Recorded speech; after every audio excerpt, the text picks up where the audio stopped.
안녕하세요. 17년째 랩터스 팬 외길 인생의 로이스터입니다. 이번 시간에는 새롭게 바뀐 랩터스의 로스터와 이 선수들의 주전 경쟁에 미치는 요소들과 예상 라인업에 대해서 알아보겠습니다.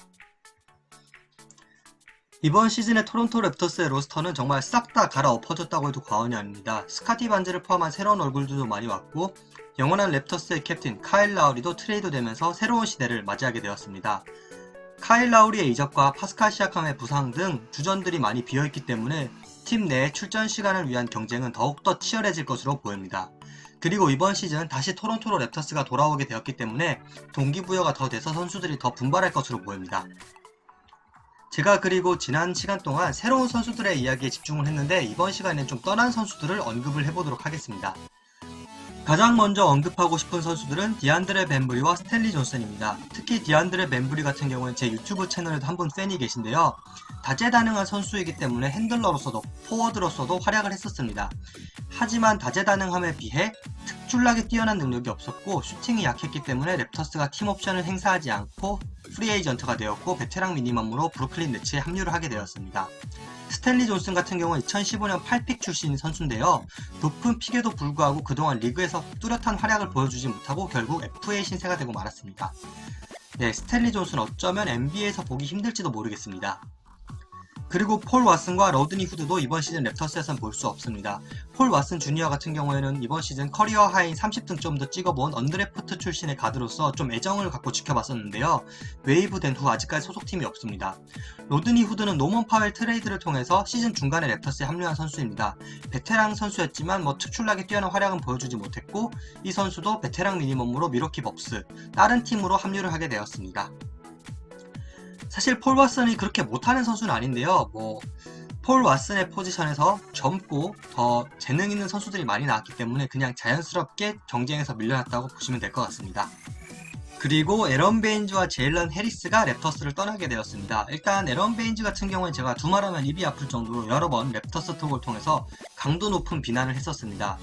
일단 그렇게 에런 베인즈가 시즌이 끝나고 또 한 가지 재밌는 사실은 올림픽에 참전을 했는데 올림픽 도중 욕실에서 부상을 입었다고 합니다. 그 후로는 좀 부상이 심각했는지 올림픽에 계속 출전하지 못했다고 하고요. 현재 무소속입니다. 제일런 해리스는 지난 시즌 입단한 루키 가드였고 여러 번 가능성을 보여줬습니다. 하지만 시즌이 끝나고 좀 충격적인 약물 규정 위반으로 리그 퇴출을 당했습니다. 그 후에는 이탈리아 팀과 계약을 했다고 합니다. 예, 베인즈는 랩터스 유니폼이 아니라 그냥 특별히 국대 유니폼으로 준비했습니다. 간단한 팀 로스터 요약입니다. 현재 포인트 가드, 슈팅 가드, 스몰 포드, 파워 포드, 센터 포지션에 각각 프레드 밴블릿, 게리 트렌트 주니어, 스카티 반즈, 파스칼 시아캄, 캔 버치가 가장 유력한 주전 후보라고 볼 수 있겠고요. 나머지 선수들이 있지만 특히 예를 들면 고란 드라기치 같은 경우에는 여러 포지션을 겸할 수 있고 오지 아누노비도 파워 포워드로 출전 가능하고 유타도 스몰 포워드와 파워 포워드를 겸하는 선수이기 때문에 로스터 로테이션에 있어서는 좀 유동적일 것으로 보입니다. 팀의 승리도 중요하지만 개인을 위해서 팀 내 경쟁도 굉장히 중요합니다. 일단 랩터스에 있어서 첫 번째 가장 중요한 팀 내 경쟁 요소는 파스칼 시아캄의 부상입니다. 지난 시즌 말에 입은 부상을 수술하고 지금 재활하고 있는 단계이고요. 올해는 출전하기가 좀 어렵다고 합니다. 빠르면 2022년부터 출전이 가능할 것으로 보이고 이런 파스칼 시아캄의 부상으로 인해서 기회를 받을 선수는 저는 크리스 부셰이 주전으로 출전할 것으로 예상하고 있고요. 예상을 깨고 스카티 반즈가 주전으로 출장할 수도 있고 원래 벤치 멤버인 유타 와타나베가 좀 더 많은 출전 시간을 받을 수도 있을 것으로 보입니다. 두 번째 고려 요소는 고란 드라기치입니다. 고란 드라기치의 실력에 대해서는 말할 필요가 없을 것 같고요. 포인트 가드가 본 포지션이지만 슈팅 가드도 겸할 수 있고 또 가장 중요한 것 랩터스와 고란 드라기치의 방향의 문제입니다. 만약 랩터스가 젊은 선수에게 기회를 더 준다고 생각을 한다면 고란 드라기치의 출장 시간은 더욱더 줄어들 것이고 만약 드라기치가 뛰어난 활약을 보인다면 드라기치의 출전 시간이 늘어나게 되겠죠. 고란 드라기치의 출전 시간에 가장 영향을 많이 받을 것으로 보이는 선수는 게리 트렌트 주니어입니다. 일단 저는 게리 트렌트 주니어가 주전 슈팅 가드를 맡을 것으로 보이는데요. 만일 드라기치가 포인트 가드 포지션으로 출장하게 된다면 말라카이 플린 백업 가드로서 출전 시간이 좀 더 줄어들 것으로 보이기 때문입니다. 사실 저는 드라기치가 지금 어느 포지션에서 얼만큼의 출전 시간을 가져갈지 아직 감이 잘 안 잡힙니다. 마지막 고려 요소는 스카티 반즈입니다. 스카티 반즈는 포워드 포지션이지만 핸들러도 가능한 자원입니다. 또 이번 시즌에는 이제 랩터스가 기대를 하고 뽑은 신인인 만큼 성장을 위해서 대폭 출전 시간을 줄 것으로 보입니다. 만일 스카티 반즈가 포워드로 많이 출장하게 될 경우에는 오지 아누노비, 크리스 부시에, 유타 와타나베 같은 선수들의 출전 시간이 줄어들 것으로 보이고요. 가드로 출장할 경우에는 게리 트렌트 주니어, 고란 드라기치, 그리고 말라카이 플린의 출전 시간에도 영향을 끼칠 것으로 보입니다. 일단 썸머리그에서는 포워드 포지션으로 출전하면서 가끔씩 센터도 했던 것으로 보이는데요. 본 리그가 시작되면 어떻게 될지 모르겠습니다. 그리고 현재 추가 방출이 있을지도 모른다는 제 생각입니다. 왜냐하면 NBA 로스터는 12인 플러스 3인으로 구성이 되어 있고 2에 계약한 2명을 제외하고도 지금 1명이 많은 상황입니다. 따라서 G리그에 1명을 더 보내도 되지만 방출이 가장 가능성이 높고요.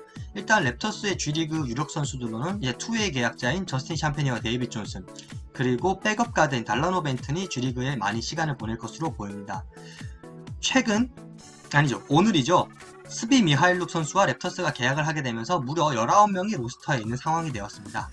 그리고 이런 많은 선수들을 하나로 모으는 것은 결국 코칭 스태프의 몫입니다. 랩터스는 재능 있는 선수가 많은데요. 다양한 포지션을 겸하는 선수가 많습니다. 포지션 파괴가 NBA 트렌드고 장점이 많지만 그렇다고 해도 어느 정도의 정도는 필요하고 이런 역할을 코칭 스태프가 해줘야 되는데요. 새로운 선수들의 공격 롤을 효과적으로 분배하고 새로운 선수들의 수비에서의 역할을 팀 시스템 안에 녹여내는 것이 이제 코칭 스태프의 역할이고, 닉 널스, 저는 명장이라고 생각하고 있습니다. 닉 널스가 잘 해결해 주리라고 믿습니다. 제가 생각하는 주전 라인업은 역시 경험 위주로 생각해봤습니다. 프레드 밴블릿, 게리 트렌트 주니어, 스카티 반즈, 오지 아누노비, 캔버치 이렇게 생각을 했고요. 랩터스가 신인을 적극적으로 기용하는 팀은 아니지만 스카티 반즈는 좀 예외적으로 출전 시간을 팍팍 몰아줄 것으로 보입니다. 그리고 핵심 로테이션에서 말라카이 플린, 고란 드라기치, 유타 와타나베, 크리스 부쉐, 프레셔스 아치우와 생각했고요. 그 후에 약간 가비지 타임에 나온 선수들로는 달라노 벤튼, 이스마일 웨인라이트, 그리고 프레디 길레스피 이렇게 생각을 해보았습니다. 일단 이거는 제가 시아캄의 부상을 염두에 둔 로스터 로테이션이고요. 시아캄이 오게 된다면 또 로스터가 바뀔 것으로 보입니다. 그거는 제가 좀 나중에 생각을 해보도록 하겠습니다.